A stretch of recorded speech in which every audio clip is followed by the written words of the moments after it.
Iya, Pak. Assalamualaikum warahmatullahi wabarakatuh. Waalaikumsalam warahmatullahi wabarakatuh. Nah, baiklah, pada pertemuan kita kali ini, Ibu Nia akan mencoba mempresentasikan hasil dari diskusi kelompok kami. Kepada Ibu Nia, waktu dan tempat dipersilakan. Nah, sebelum uh, Ibu Nia menyampaikan materinya, alangkah baiknya kita akan melakukan case breaking terlebih dahulu agar nanti selama Bu Nia menyampaikan materi, kita lebih fokus dan semangat mendengarkan. Ice breakingnya seperti ini, clue-nya seperti ini. Ikuti apa yang saya katakan, jangan ikuti apa yang saya peragakan. Oke, Clue-nya seperti itu. Saya ulangi lagi, ikuti apa yang saya katakan, jangan ikuti apa yang saya peragakan. Bisa dimulai, Bu Nia? bisa, Pak. Oke. Tangannya diletakkan di hidung, kemudian dipindahkan ke mata, rambut, telinga, hidung, dagu, mata. Oke, terima kasih Ibu Nia. Oke. Terima Ya, kasih, Pak Ati. oke, silakan Bu Nia yang akan mempresentasikan hasilnya. Pada Ibu Nia, waktu dan tempat dipersilakan.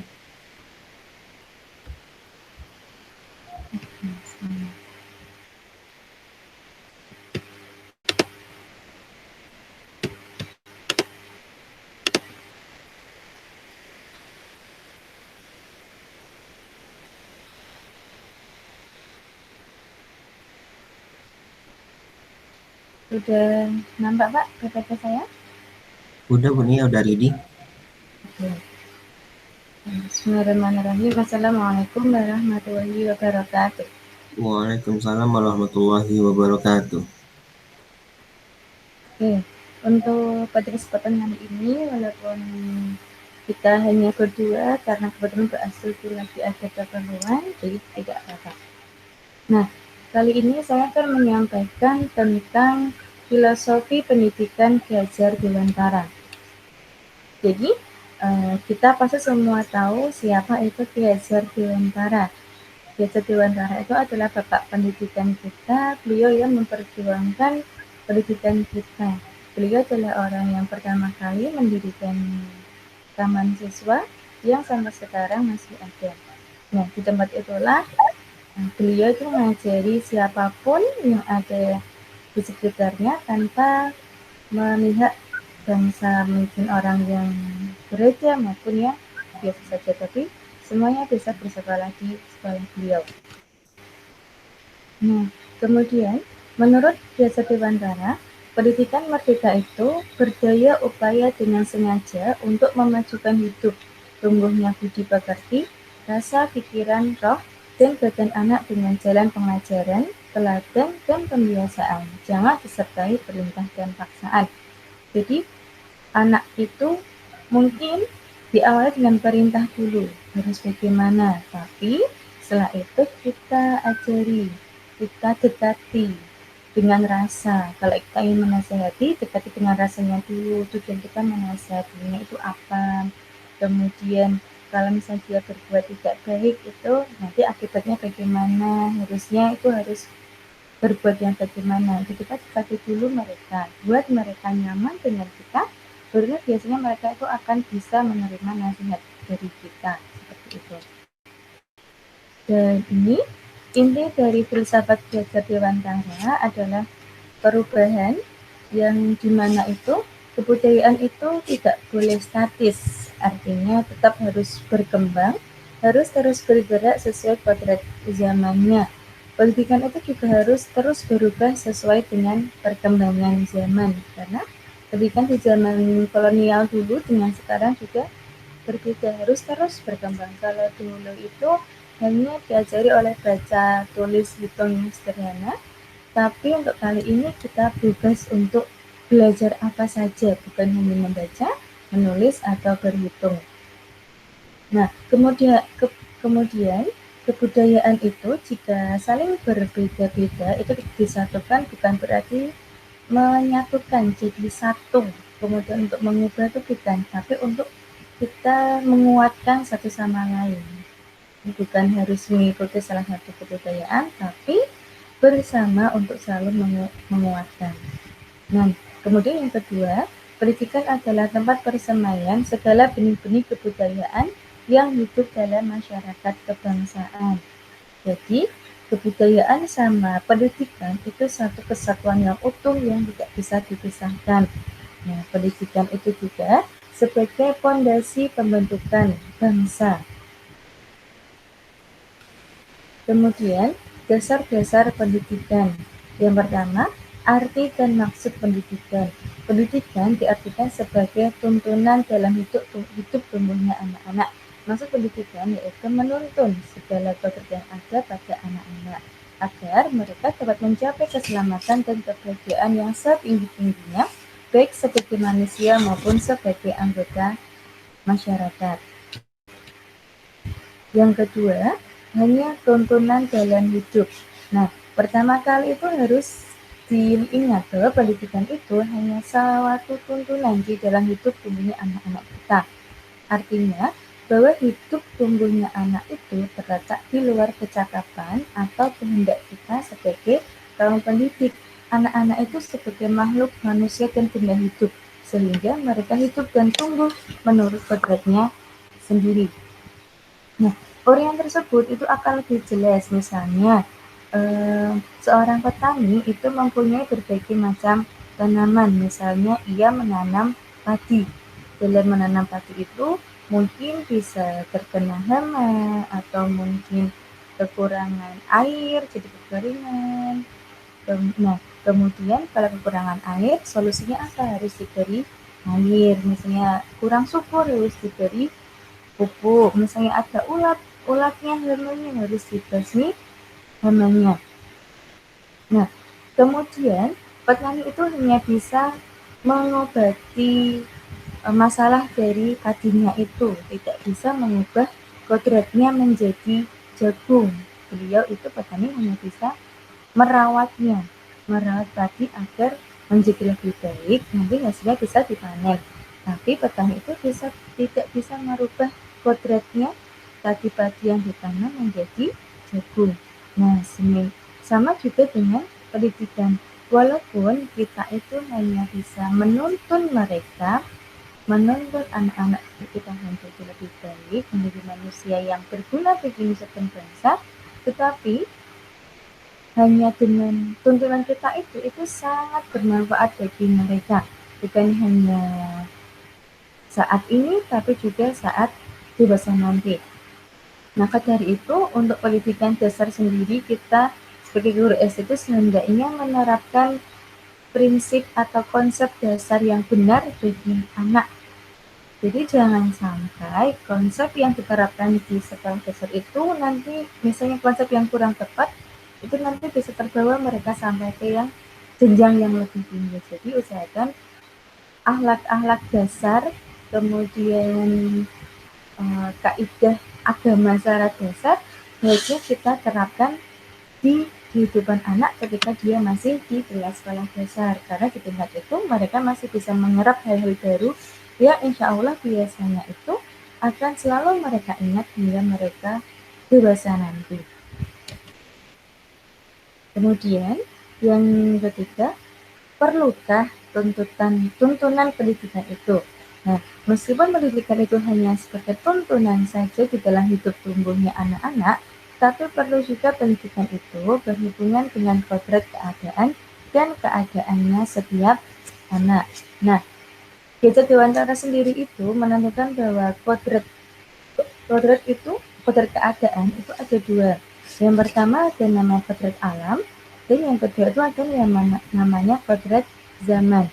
Nah, kalau kodrat alam itu selalu terkait dengan alam di mana tempat mereka itu berada. Ini misalnya di lingkungan petani, itu mereka juga ikut sebagai seorang petani, di lingkungan nelayan, dan sebagainya. tergantung di mana tempat mereka berada. Dan kemudian yang kedua, kodrat zaman itu walaupun alamnya itu sama, tetapi tidak pernah sama dari waktu ke waktu. Contohnya misalnya Indonesia pada zaman sebelum merdeka dengan zaman saat merdeka itu tentu berbeda walaupun tempatnya sama. Kemudian jika dibandingkan dengan masa sekarang, Indonesia pada zaman merdeka tentu sangat berbeda dengan Indonesia zaman sekarang. Mungkin tambah baiknya dari segi fasilitas jalan raya maupun fasilitas umum lainnya tentunya lebih baik. Dan paling penting dalam segi pendidikan Indonesia lebih baik daripada pendidikan di masa sebelum kemerdekaan maupun saat kemerdekaan. Nah, selanjutnya dasar jiwa anak dan kekuasaan pendidikan itu ada 3. Yang pertama yaitu anak yang lahir di dunia itu diumpamakan seperti sehelai kertas yang belum ditulis, sehingga kaum pendidik boleh mengisi kertas yang kosong itu menurut kehendaknya. Artinya, si pendidik berkuasa sepenuhnya untuk membentuk watak atau budi seperti apa yang diinginkan. Nah, teori ini dinamakan teori rasa, lapisan lilin yang masih dapat dicoret-coret oleh si pendidik. Namun, aliran ini merupakan aliran lama yang sekarang hampir tidak diakui kebenarannya di kalangan kaum cendekiawan. Nah, ini tadi ibarat kata anak didik itu kertasnya masih kosong, kita bisa menulisnya sesuai hati kita. Maka dari itu pentingnya menanamkan akhlak, menanamkan konsep yang benar dari saat-saat mereka masih kecil sehingga harapannya itu bisa mereka bawa sampai mereka dewasa nanti. Kemudian yang kedua ialah aliran negatif. Dia berpendapat bahwa anak itu lahir sebagai sehelai kertas yang sudah ditulis sepenuhnya, sehingga pendidikan dari siapapun tidak mungkin dapat mengubah karakter anak. Pendidikan itu hanya dapat mengawasi dan mengamati supaya pengaruh-pengaruh yang jahat itu tidak mendekati diri anak. Jadi, aliran negatif menganggap bahwa pendidikan hanya dapat menolak pengaruh-pengaruh dari luar, sedangkan budi pekerti yang tidak nampak ada di dalam jiwa anak tak akan diwujudkan.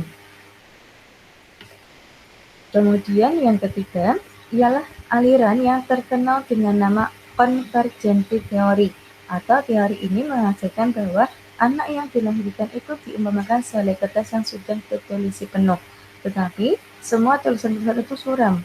Lebih lanjut, menurut aliran ini, pendidikan itu berkewajiban dan berkuasa menebalkan segala tulisan yang suram dan yang berisi baik, agar kelak nampak sebagai budi pekerti yang baik.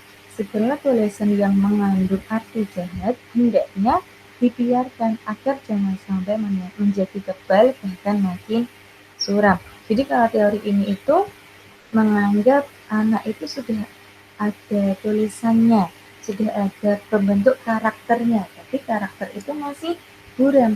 Tergantung karakter mana yang ada, apakah karakter yang baik atau karakter yang mungkin kurang baik. Nah, kalau misalnya karakter baik bisa diteruskan, ditambahi. Tapi kalau untuk karakter yang tidak baik, hendaknya kita menutup agar karakter itu tidak sampai keluar dan menutup jiwa mereka. Nah, kemudian selanjutnya, tabiat yang dapat dan yang tidak dapat berubah. Menurut konvergensi teori, watak manusia itu dibagi menjadi 2 bagian. Nah, yang pertama dinamakan bagian yang intelligible, yakni bagian yang berhubungan dengan kecerdasan angan-angan atau pikiran, intelek, serta dapat berubah menurut pengaruh pendidikan atau keadaan.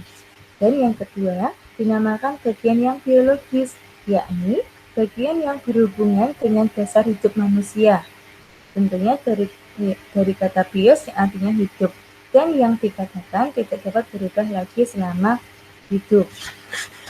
Yang dinamakan intelligible yang dapat berubah karena pengaruh, misalnya itu ada kelemahan pikiran, kemudian ada rasa takut, kemudian kurang baiknya pemandangan, kurang cepatnya berpikir, dan sebagainya. Nah, dengan kata lain, keadaan pikiran, serta kecakapan untuk menimbang-nimbang dan kuat lemahnya kemauan. Dan bagian yang biologis yang tak dapat berubah ialah bagian-bagian jiwa kita mengenai perasaan yang berjenis-jenis di dalam jiwa manusia. Misalnya, rasa takut, rasa malu, rasa kecewa, rasa iri, rasa egois, dan sebagainya. Nah, rasa-rasa itu tetap ada di dalam jiwa manusia, mulai anak masih kecil hingga menjadi orang dewasa. Contohnya seperti ini, seringkali mungkin ada anak yang penakut. Nah, sesudah mereka mendapatkan didikan yang baik, itu maka rasa takutnya itu akan hilang. Nah, sebenarnya anak itu bukan berubah dari yang takut menjadi berani. Cuman hanya saja rasa takutnya itu tidak nampak karena sudah mendapatkan kecerdasan pikiran seperti disugesti untuk selalu jadi anak yang pemberani, tidak menjadi anak yang penakut lagi. Nah, akibatnya anak itu sudah mulai bisa menimbang dan memikir sesuatu sehingga mereka dapat memperkuat kemauan mereka untuk tidak ada rasa takut, yang ada hanya rasa berani. Jadi karena itu rasa ketakutan mereka itu bisa tertutup oleh pikirannya, oleh rasa pikiran, oh aku harus berani, aku tidak boleh takut. Nah, rasa takutnya mereka itu tertutupi karena dari mindset mereka. Namun bisa juga mungkin karena keadaan sehingga dia tidak bergerak atau mungkin sedang kosong pikirannya, itu bisa saja tiba-tiba rasa takut itu menghantui mereka lagi. Nah, bisa saja seperti itu. Karena kita itu hanya bisa memberikan mindset atau memberikan penguatan kalau kamu tuh harus berani, gitu. Tapi ada kalanya bisa saja tiba-tiba anak itu bisa nambah lagi atau bisa kembali lagi rasa takutnya. Nah, kemudian selanjutnya perlunya menguasai diri dalam pendidikan budi pekerti. Nah, menguasai diri atau self-researching merupakan tujuan pendidikan dan maksud keadaban. Dengan adanya budi pekerti, setiap manusia berdiri sebagai manusia dengan dasar-dasar yang jahat dan mereka memang dapat dihilangkan maupun dalam arti menutup atau mengurangi tabiat-tabiat jahat yang biologis atau yang tak dapat lenyap sama sekali karena sudah bersatu dengan jiwa. Nah, jadi begini, kalau kecerdasan budi pekerti manusia itu sudah baik, sudah tertanam baiklah itu, mungkin mereka itu budi pekertinya itu bisa kokoh sehingga dapat mewujudkan kepribadian yang baik juga jika memang dari dalam dirinya itu muncul memang berbudi pekerti yang baik. Nah, sebaliknya jika misalnya ada karakter yang kurang baik, biasanya itu manusia kan berusaha menutupi hal yang kurang baik itu menjadi hal yang baik gitu. Nah, oleh karena itu pentingnya bagi kita untuk menguasai diri itu merupakan tujuan dari adanya budi pekerti kita, menguasai budi pekerti kita, menerapkan bagaimana melaksanakan atau menerapkan budi pekerti yang baik dalam kehidupan sehari-hari. Tentunya kalau kita berbudi pekerti baik, insya Allah akan bermanfaat bagi orang-orang yang ada di sekitar kita.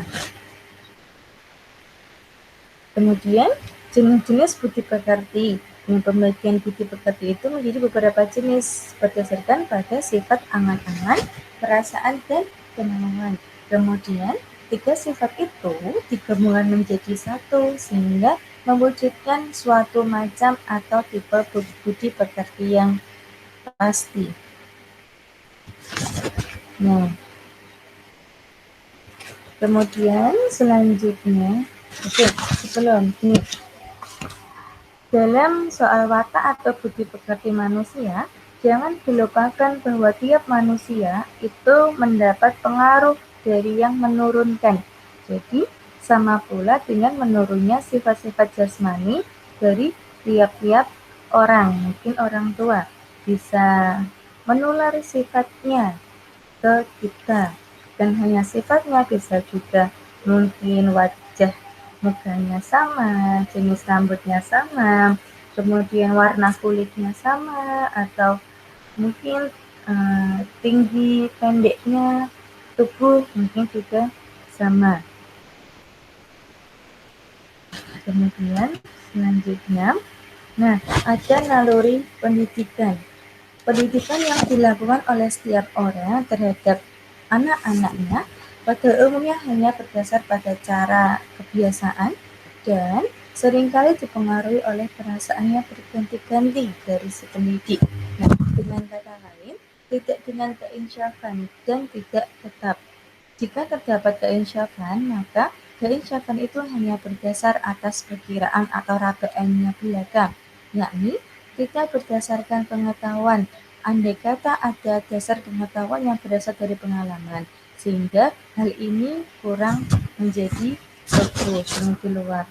Nah, pendidikan yang dilakukan oleh setiap orang terhadap anak-anaknya pada umumnya hanya berdasar pada kebiasaan itu tadi.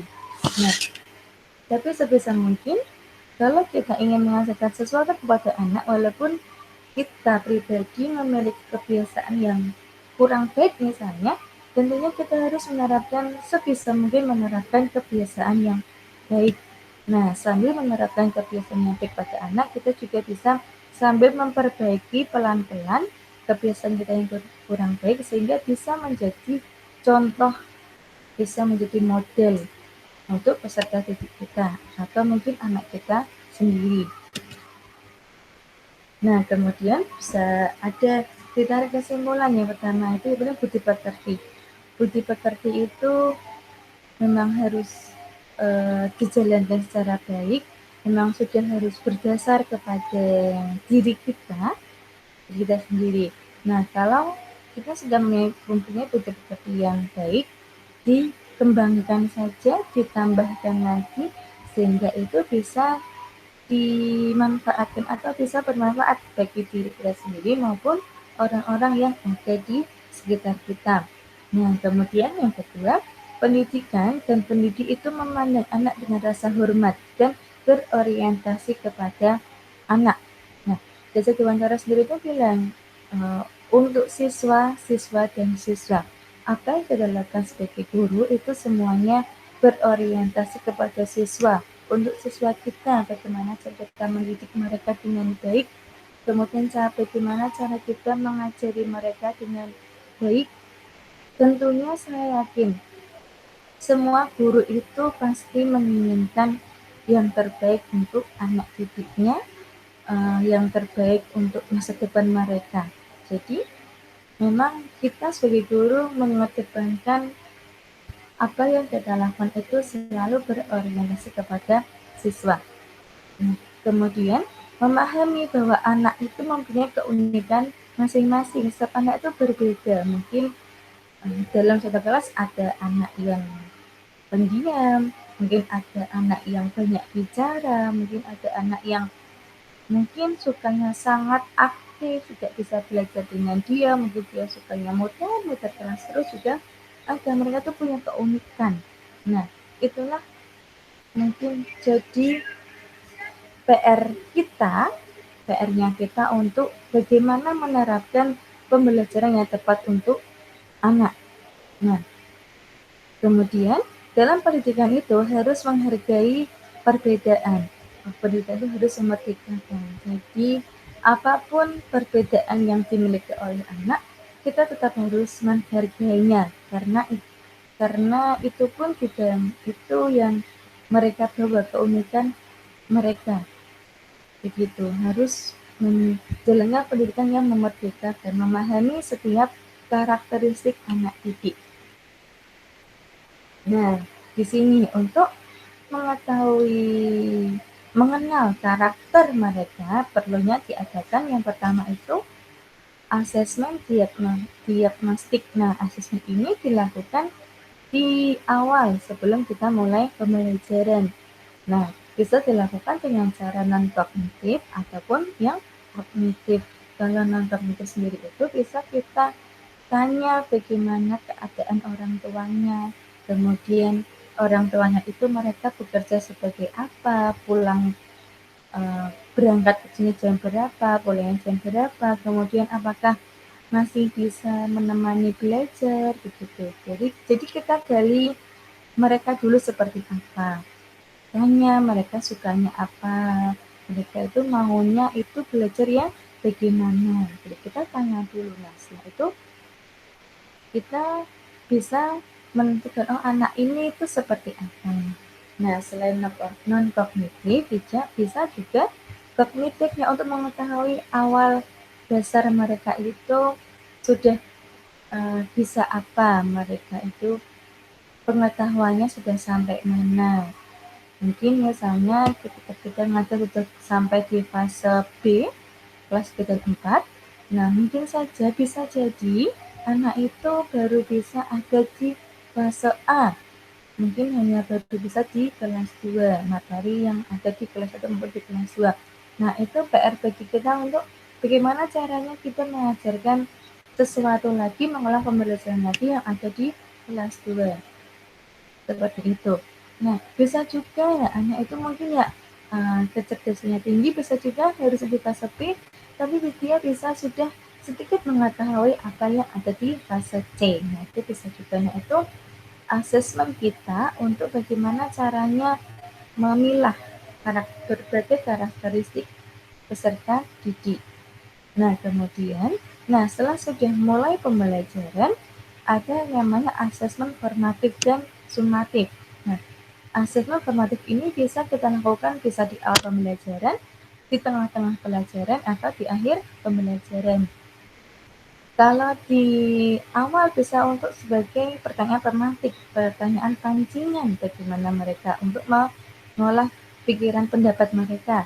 Nah, kalau di tengah-tengah itu bisa saja saat kita menjelaskan, di tengah-tengah bisa kita lempar pertanyaan pada mereka. Nah, itu tujuannya untuk melatih mereka untuk selalu berkonsentrasi. Kita bisa tahu mana yang konsentrasi mendengarkan, mana yang kurang berkonsentrasi saat mendengarkan penjelasan. Nah, di akhir tentunya itu kita bisa beri pertanyaan lagi, tadi sudah belajar dengan apa, kemudian beri latihan-latihan soal. Nah, kemudian untuk asesmen formatif ini bisa juga kita lakukan di akhir tema atau di akhir tim untuk mengetahui sejauh mana mereka paham dari materi-materi yang sudah kita jelaskan dari materi awal hingga materi akhir. Gitu. Dengan harapannya asesmen formatif itu lebih banyak bisa kita lakukan berulang-ulang. Nah, kalau sumatif itu benar ya satu kali atau 2 kali saja untuk mengetahui sejauh mana mereka paham. Dan tentunya soal-soal dari asesmen sumatif itu biasanya diambilkan dari asesmen formatif. Itu mungkin yang dapat saya jelaskan. Mungkin ada tanggapan atau ada masukan Kak Ati?